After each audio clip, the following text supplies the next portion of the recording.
Michael Waltrip is getting back in the driver's seat. A NASCAR Xfinity Series driver lands sponsorship from an NFL star, and Ryan Newman joins the show today. We've got a lot to discuss.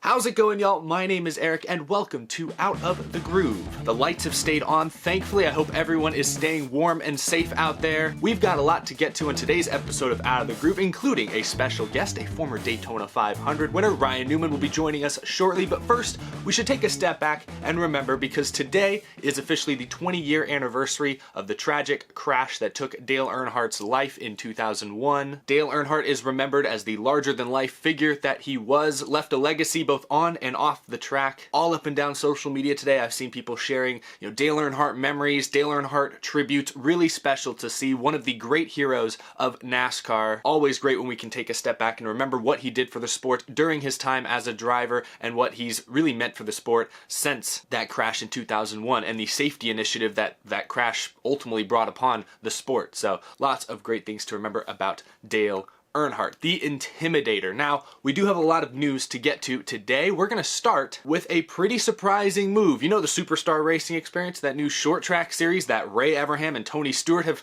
co-created, set to debut this summer. Well, they have added another driver to the full-time lineup to join the likes of Tony Stewart, Bobby Labonte, Bill Elliott, among other racing stars from across the world. Today, the SRX announced Michael Waltrip will join the field and will race in the inaugural SRX season. Mikey is back. The two-time Daytona 500 champion will join the SRX. Better late than ever. I'm sure a lot of Michael Waltrip fans watching at home have June 12th circled on their calendars. It's the first race of the SRX at Stafford Motor Speedway. Again, will be broadcast on CBS. Michael Waltrip last raced in NASCAR in 2017 when he finished 8th in the Daytona 500. His one and only start this year. Man was a super speedway machine, finishing top 10. I almost forgot about that. The SRX will feature nothing like super speedway racing, so we'll see if Michael Waltrip still has what it takes to run with some of the best of them. If the SRX had not piqued my interest already, it certainly has now, knowing Michael Waltrip is going to be racing. Who else is coming out of retirement? And just start throwing out names. What drivers at this point do you expect to see run the SRX? While they might be running out of full-time seats, they have said they'd like to see some all-star seats for certain races. Certain drivers come out for like one-offs. There could still be many other big names coming soon that we have not yet had announced that might still race this year. So, get creative with it. Who would you like to see join Tony Stewart, Michael Waltrip and company in the SRX? This list just keeps getting bigger and weirder. Is he going to do the grid walk for the SRX? Will Fox allow that? Will they allow Michael Waltrip to take his grid walk on the road to a rival network? Probably not. Probably not, but that is interesting that he is under contract with Fox doing something for CBS. That's on CBS at least.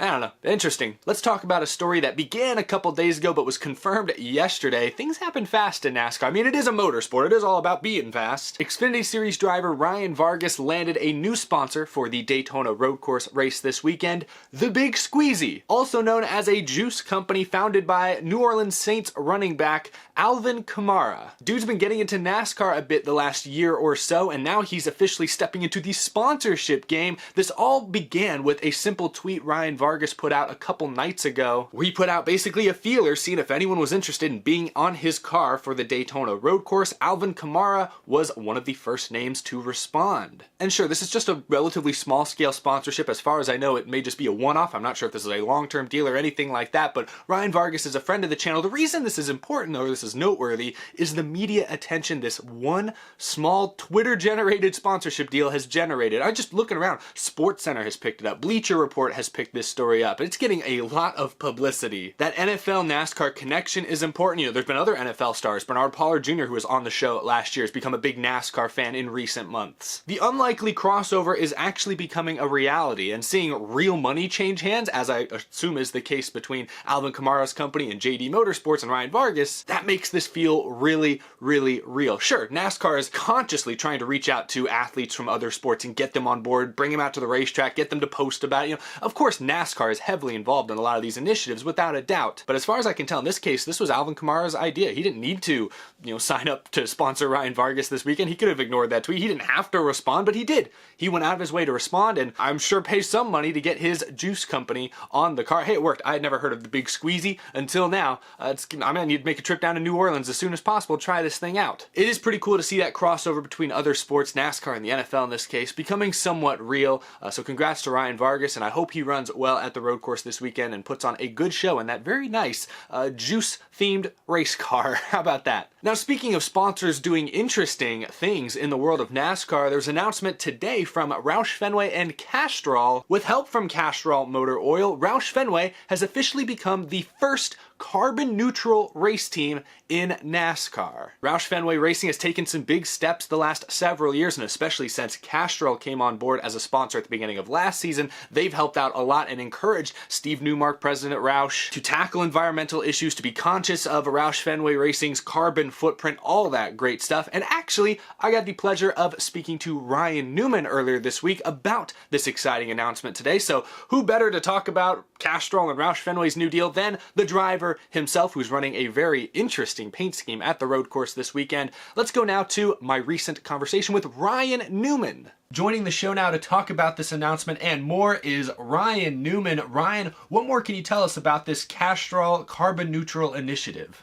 Well, actually, collectively, it's a program with Roush Fenway Racing and Castrol and everybody involved. Really, from my standpoint, I'm the one that delivers the message, but I believe in the message, and I'm proud to be the person that's delivering it. And our goal, and as we have met our goal, but our goal is to educate a lot of people and to lead by Castrol's leadership of what they've educated us about, and that's about being carbon neutral and what we can do to help our environment and the offsets that go into it. We're still an entertainment sport.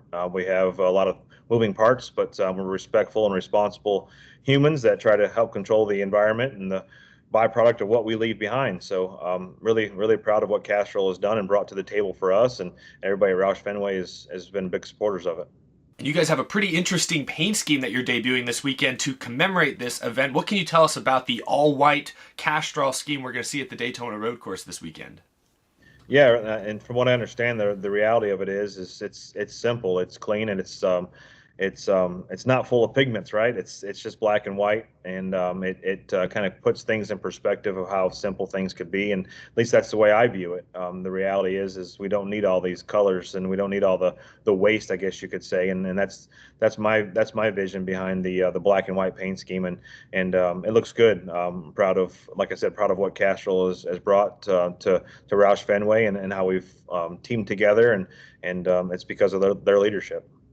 Certainly going to be an easy scheme to spot this weekend. And speaking of road course racing, I want to ask you, how do you feel about NASCAR's recent push for more road courses on the Cup Series schedule? Are you for it? Do you think it's a little too sudden? What do you think?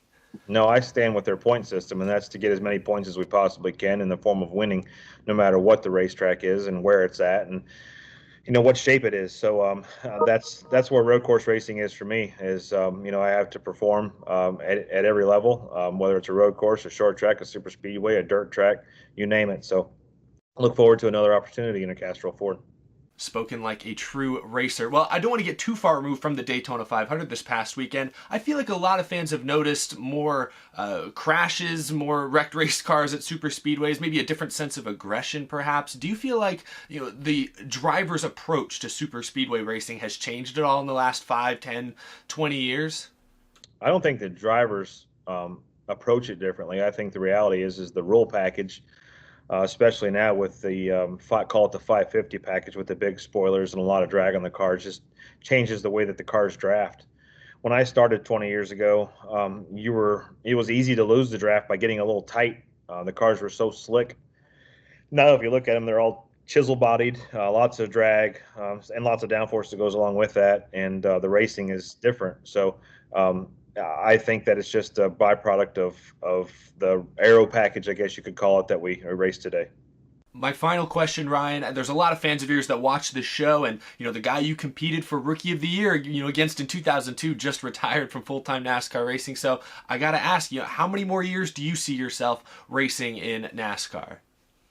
I'm still waiting for my peak Jimmy Johnson had his peak, I think, about 10 years ago, and I'm still waiting for my peak. I was fortunate I was able to beat Jimmy Johnson for Rookie of the Year, and my longstanding joke has been that you only got one shot at winning Rookie of the Year.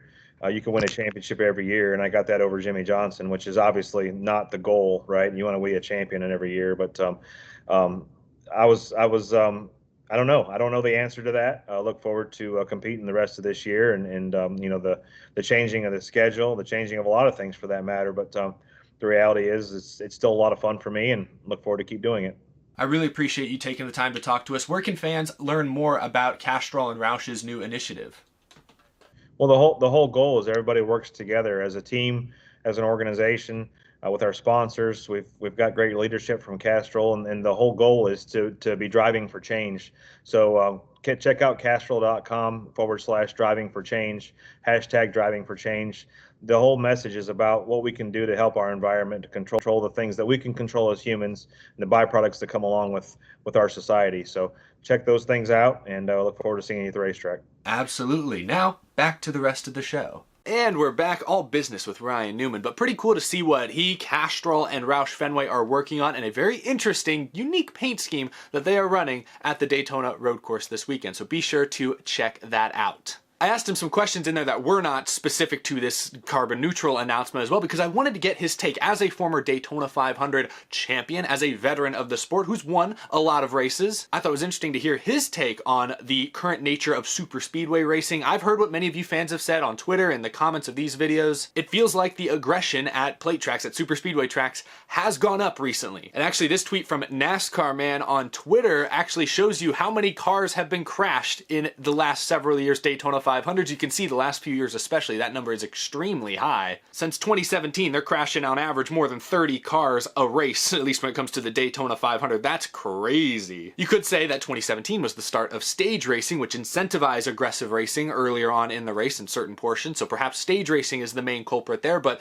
I thought it was interesting to hear Ryan Newman basically say no, he thinks it's primarily the rules package. I believe that some of it is the drivers. I do think the culture of racing at super speedways is different today than it was 20 years ago when safety was still heavily on the minds of every competitor in the field. Drivers got hurt and often unfortunately killed fairly regularly 20, 30, 40 years ago. And, of course, this being the 20-year anniversary of Dale Earnhardt's fatal accident, we have not seen a fatal accident in the top 3 series of NASCAR since 2001. Fox pointed out during the Daytona 500 this weekend that only one driver in the field this year was also in the field for that 2001 Daytona 500. That was Kurt Busch. So the 39 other drivers, for the most part, much younger than Kurt Busch, they have raced in an era that is much safer, relatively speaking. The cars, the technology have gotten so much safer, such a huge improvement in that department that I get the impression that many drivers feel like they're invincible on the racetrack. And so that's why they're not afraid to make aggressive blocks, aggressive moves that sometimes take out 20 cars and lead to fiery, scary wrecks like we saw at the end of Sunday's race. But Ryan Newman, a veteran driver, says he thinks it's the rules package, and he's certainly not wrong. The rules package that we've seen at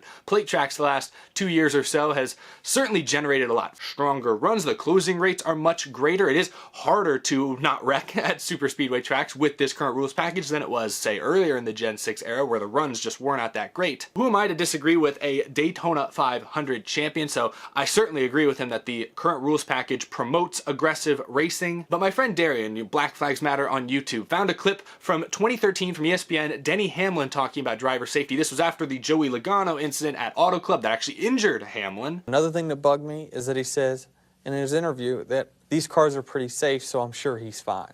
That is taken for granted what we do. You got to think about that as a driver. You can't just throw caution to the wind because no one's gotten killed in 10 years. It's okay to just wreck someone at 200. It's not okay. Hamlin basically said there that younger drivers, and again, that was 2013. Think about how much younger the field is now than it was in 2013. He's saying that younger drivers just don't worry as much about safety. They do feel invincible. I do think some of that is true. I agree with Ryan Newman. The current rules package lends itself to aggressive racing and occasionally huge crashes, but I do think there's a certain culture that has changed around super speedway racing just in my lifetime alone, from play it safe, take care of each other, versus now it's go for broke. Win at all costs. Second means nothing. Make the crazy block if that's what you feel like you have to do. If it wrecks a bunch of cars, it wrecks a bunch of cars. You're probably not going to get hurt. I do feel like that is a more prominent mindset in NASCAR today than it was 15 or 20 years ago. But Ryan Newman is also exactly right. The current rules package certainly doesn't do anything to stop cars from leaning on each other and wrecking each other and drivers getting into it with each other, but definitely thought it was interesting hearing Ryan Newman's take on that for sure. But that's all I've got for today's episode. Thank you all for watching. Be sure to subscribe if you're new to the channel. We've got plenty more videos in the works now that the season is upon us. As always, a huge thank you to my amazing Patreon supporters as well. I could not do this show without your continued support. Thank you all so much for watching. A busy weekend of road course racing at Daytona is upon us. We'll have plenty of things to talk about throughout the weekend. Look out for some live streams again, some live reactions to some of the races we'll watch this weekend. I'm excited for it. Some road course racing to start 2021. Getting us ready for what's to come later in the year with all these road courses. I hope you all enjoy it. I will see you very, very soon. Take care and stay safe, everyone.